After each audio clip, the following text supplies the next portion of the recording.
జై శ్రీమన్నారాయణ. సుందరకాండలో ఓ రాక్షస స్త్రీలారా, త్వరలో ఈ లంకలో రాక్షస స్త్రీల యొక్క భర్తలందరూ చనిపోతే, భార్యలందరూ ఏడుస్తూ ఉంటే వారి రోదన ధ్వని ఈ లంక అంతటా వినిపిస్తుంది. ఎప్పుడైతే నేను ఇక్కడ రావణుని చెరలో ఉన్నానని నా రాముడికి తెలుస్తుందో, వెంటనే నా రాముడు ఈ లంకాపురిని తన బాణాలతో తగలబెడతాడు. ఓ రాక్షస స్త్రీలారా, పాపాలు చేయటమే మీ స్వభావంగా పెట్టుకున్నారు. మీ అధర్మమే మీకు అనర్థాలు తెచ్చిపెడుతుంది అంటూ సీతమ్మ రాక్షస స్త్రీలతో ఆక్రోశంగా మాట్లాడుతూ మళ్ళీ వెంటనే జ్ఞాపకం తెచ్చుకుంటుంది. ఈ రకంగా ఇప్పుడేమో ఆ క్రూరుడైనటువంటి అధముడైనటువంటి రావణుడు నాకు ఇచ్చిన గడువు కూడా పూర్తి కావస్తోంది. ఖచ్చితంగా నన్ను రావణుడు చంపి తినేస్తాడు. ఇప్పుడు నేనేం చెయ్యాలి? నా రాముడిని నేను ఎట్లా చూడగలను? ఎవరైనా నాకు విషం ఇస్తే బాగుండేది కదా. నా ఎడబాటుతో రాముడు కూడా తన శరీరాన్ని వదిలి స్వర్గానికి వెళ్ళాడేమో, లేదా రాముడికి నేను దూరమైపోవటం వలన, రాముడికి నేను కనిపించకపోవటం వలన రాముడికి నా మీద ప్రేమ తగ్గిందేమో. అయితే నా రామచంద్రుడు అట్లా నన్ను మరచిపోయేటటువంటి వాడు కాడు. నా రాముడిని నేను ఎడబాసి జీవించటము కంటే ఇక నాకు మరణించటమే మేలు.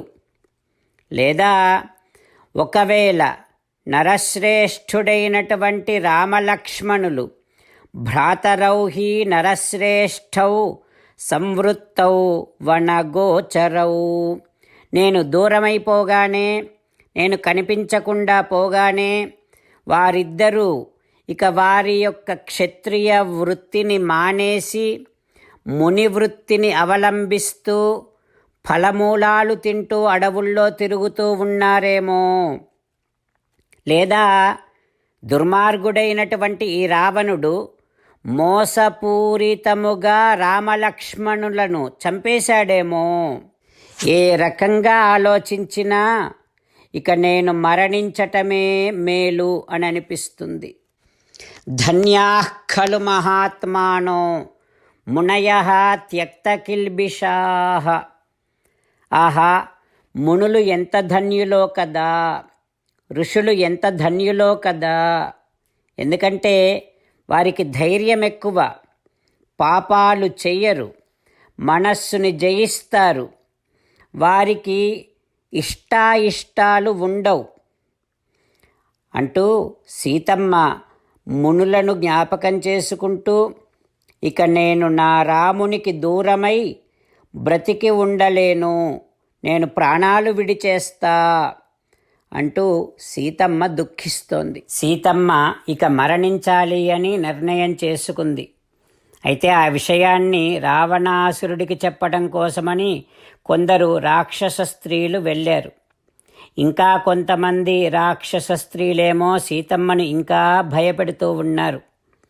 అప్పుడే అప్పటిదాకా నిద్రలో ఉన్నటువంటి త్రిజట అనే ఒక రాక్షసి మేలుకొని మిగతా రాక్షస స్త్రీలతో ఈ రకంగా అంటుంది: ఓ దుష్ట రాక్షస వనితల్లారా, సీతమ్మ ఎవరనుకుంటున్నారు?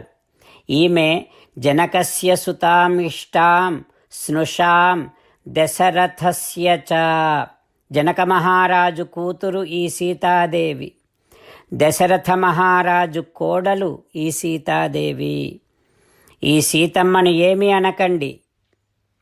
రామచంద్రులను మనసారా ధ్యానము చేస్తూ పరమదయాలువు పరమశివుడు చెప్పిన పరమపావన రామనామాన్ని చెబుతూ మనము రామనామ గానము చేస్తూ ఉంటే అదిగో సీతారామచంద్రులు, పార్వతీ పరమేశ్వరులు, ఆంజనేయస్వామి, సకల దేవతలు, పితృదేవతలు, మహర్షులు, ఆచార్యులు, భాగవతోత్తములు అందరూ మనని చూసి ఆనందముతో అనుగ్రహిస్తున్నటువంటి దృశ్యాన్ని భావన చేస్తూ నోరారా రామనామగానము చేద్దాం.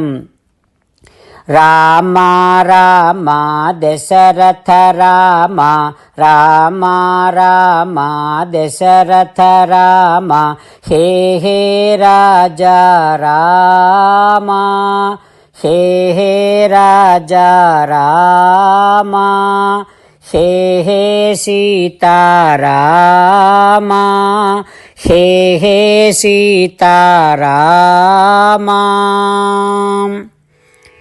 జై శ్రీమన్నారాయణ. భక్తులకు ప్రత్యేకమైనటువంటి విజ్ఞాపన. మీకు అన్ని విషయాలలో వెంటనే మంచి ఫలితాలు రావాలి అనంటే ప్రతిరోజు 1 నిమిషం వెచ్చించి నారాయణాస్త్రాన్ని చదవండి. ఇక మీకు తిరిగే ఉండదు. నారాయణాస్త్రాన్ని పొందడానికి మీరేం చేయాలంటే నారాయణాస్త్రం అనే వెబ్సైట్కి వెళ్ళి మీ పేరు, మీ ఈమెయిల్ ఇస్తే మీ ఈమెయిల్కి నారాయణాస్త్రం PDF వస్తుంది. అందులో ఒక రామాయణ శ్లోకం, ఒక గీతా శ్లోకం, ఒక విష్ణునామం ఉంటాయి. ఆ మూడింటిని కలిపి నారాయణాస్త్రం అంటాం. ప్రతి ఒక్కరికి వేరువేరు శ్లోకాలను ఇస్తున్నాం. ఆ రకంగా ఎవరి శ్లోకాన్ని వారు ప్రతిరోజు తప్పనిసరిగా చదవటం వలన ప్రతిరోజు ప్రతి 24,000 భక్తులతో ఒకసారి సంపూర్ణ రామాయణ పారాయణ, 33 సార్లు శ్రీమద్ భగవద్గీత పారాయణ, 24 సార్లు శ్రీ విష్ణు సహస్రనామ స్తోత్ర పారాయణ జరుగుతుంది. ప్రతి ఒక్కరికి అంతటి విశేష ఫలితము ప్రతిరోజు లభిస్తుంది. అందుకని మీరు, మీ కుటుంబ సభ్యులు అందరూ ఒక్కొక్కరు ఒక్కొక్క నారాయణాస్త్రాన్ని వెంటనే పొందండి. జై శ్రీమన్నారాయణ. శ్రీమద్ భగవద్గీత సారాంశముగా 18వ అధ్యాయములో 65 నుంచి 69 శ్లోకముల ద్వారా శ్రీకృష్ణ భగవానుడు మనందరినీ ఒక 8 పనులు చేయమని చెబుతూ పరమాత్మ ఈ రకంగా అంటూ ఉన్నాడు. ఎవరెవరైతే నేను చెప్పిన ఈ 8 పనులు చేస్తారో వారందరూ నాకు చాలా ఇష్టమైన వారవుతారు. అప్పుడు వారిని నేను సకల పాపముల నుండి, సకల దుఃఖముల నుండి విముక్తులను చేసి నా అంతటి వారిగా చేసుకుంటా, తరగని ఆనందాన్ని అనుభవింపచేస్తా. నిజమే చెబుతున్నా, ప్రమాణము చేసి చెబుతున్నా అంటూ సాక్షాత్తుగా దేవదేవుడైన శ్రీమన్నారాయణుడైన శ్రీకృష్ణ భగవానుడే మనను ఈ 8 పనులు చేయమని చెబుతూ ఉన్నాడు కనుక, హో శ్రీమన్నారాయణ, కరిష్యే వచనం తవ, తప్పకుండా చేస్తా, నువ్వు చెప్పినట్టే చేస్తా అంటూ మనం ప్రతిరోజు దేవదేవుడైన శ్రీమన్నారాయణుడికి ఈ రకంగా మాట ఇద్దాం. హో శ్రీమన్నారాయణ, నువ్వు చెప్పినట్టే నేను నిన్నే సంతతము ధ్యానము చేస్తూ ఉంటా. హో శ్రీమన్నారాయణ, నువ్వు చెప్పినట్టే నేను నీ భక్తుడిగానే ఉంటా. హో శ్రీమన్నారాయణ, నువ్వు చెయ్యమన్నట్టే నేను నా విధులను, కర్తవ్యాలను నీ సేవగా, నీ తృప్తి కోసమనే సక్రమంగా నిర్వర్తిస్తూ ఉంటా. హో శ్రీమన్నారాయణ, నువ్వు చెప్పినట్టే నేను నీవాడిని అనే మహావిశ్వాసాన్ని సంతతము కలిగి ఉంటూ నా హృదయములో నీకే నమస్కరిస్తూ ఉంటా. హో శ్రీమన్నారాయణ, మామేకం శరణం వ్రజ, నన్నొక్కడిని మాత్రమే శరణు వేడుకో అని నువ్వే అన్నావు కనుక నేను నిన్ను ఒక్కడిని మాత్రమే శరణు వేడుకుంటా. హో శ్రీమన్నారాయణ, మా శుచః, ఇక దుఃఖించకు అని నువ్వే నాకు భరోసా ఇస్తూ ఉన్నావు కనుక నేను ఇక దుఃఖించను. హో శ్రీమన్నారాయణ, నువ్వు చెప్పినట్టే నువ్వు నా కోసమని చెప్పిన శ్రీమద్భగవద్గీతను ఎప్పుడో ఒక్కసారి కాకుండా ప్రతిరోజు కనీసం 1 శ్లోకాన్నైనా అనుసంధానము చేస్తూ గీతోపదేశాన్ని జ్ఞాపకం చేసుకుంటూ ఉంటా. హో శ్రీమన్నారాయణ, నువ్వు చెప్పినట్టే నువ్వందరి కోసమని చెప్పిన శ్రీమద్భగవద్గీతను తెలియని భక్తులందరికీ తెలియచేసే నా వంతు ప్రయత్నాన్ని నిరంతరము కొనసాగిస్తూనే ఉంటా. ఓ శ్రీమన్నారాయణ, నేను నువ్వు చెప్పినట్టే చేస్తా, నీకు నచ్చినట్టే ప్రవర్తిస్తా, నీకోసమే పని చేస్తూ ఉంటా. కరిష్యే వచనం తవ. సర్వం శ్రీకృష్ణార్పణమస్తు. జై శ్రీమన్నారాయణ.